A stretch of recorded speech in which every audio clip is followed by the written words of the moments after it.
Salut à tous et bienvenue dans Super Heroes Fun Fact, l'émission des meilleures anecdotes des personnages de comics. Aujourd'hui, il sera question de super-héroïnes et plus précisément de celle de l'écurie Marvel. Alors que le MCU est en plein développement et que de nouveaux personnages viennent grossir les rangs des Avengers, voici 5 super-héroïnes qui, pour nous, méritent d'être adaptées à l'écran. Vous êtes prêts? Alors on commence maintenant. Spectrum, contrairement à ce que vous pourriez penser, n'est pas seulement un Pokémon, c'est aussi une super-héroïne plutôt balèze de l'univers Marvel. Monica Rambeau, de son vrai nom, est un lieutenant des gardes-côtes de la Nouvelle-Orléans. Alors qu'elle est en mission pour interpeller un prototype d'arme développé par un dictateur, elle est bombardée par une énorme quantité d'énergie. À la suite de quoi, elle acquiert le pouvoir de se transformer en n'importe quelle forme d'énergie présente sur le spectre électromagnétique. Elle acquit le statut de Captain Marvel bien avant Carol Danvers et a même dirigé les Avengers. Un CV plutôt impressionnant qui lui ouvrirait facilement les portes du MCU. Black Panther est clairement le personnage qui a crevé l'écran durant Civil War. Son film solo est maintenant sur les rails et sortira en 2018. On y fera connaissance du Wakanda, la nation africaine dont il est le roi, et découvrirons un bon nombre de personnages qui gravitent autour de lui. Et parmi eux se trouve une femme extrêmement badass, sa sœur Shuri.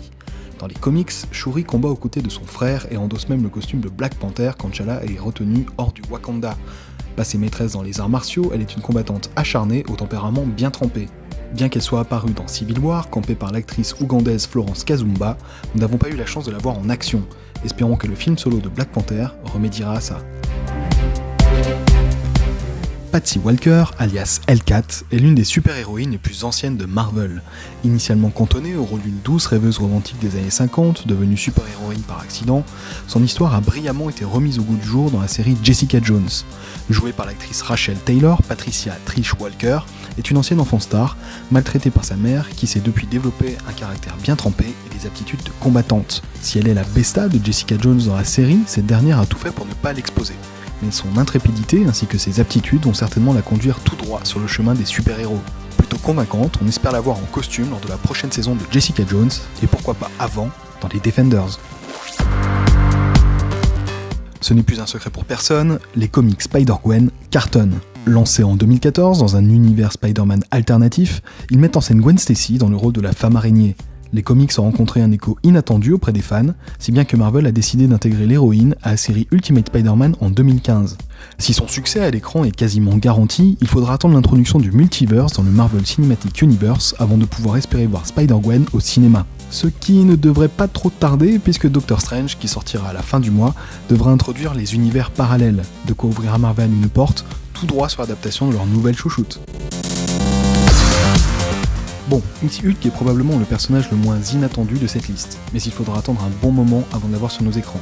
Même si on a pu voir son colérique cousin dans Avengers 1 et 2, le personnage de Bruce Banner est à peine développé et fait figure de personnage secondaire dans le MCU. À en croire le scénario probable de Thor Ragnarok, on devrait le voir davantage l'année prochaine, sans pour autant espérer un film solo.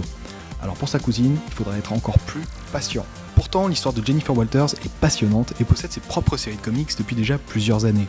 Avocate à Los Angeles, c'est à la suite d'une méchante blessure par balle par un caïd du coin que son cousin Bruce opte pour la seule option pour la sauver, lui donner son sang. Affectée par la transfusion, elle développe des pouvoirs similaires et se découvre bientôt une âme de super-héroïne. Très récemment, Marvel l'a promue au rang de véritable Hulk après les événements de l'arc Civil War 2, un début de promotion que l'on aimerait voir se concrétiser aussi sur nos écrans. Tiens mon Jennifer, ton heure est pour bientôt.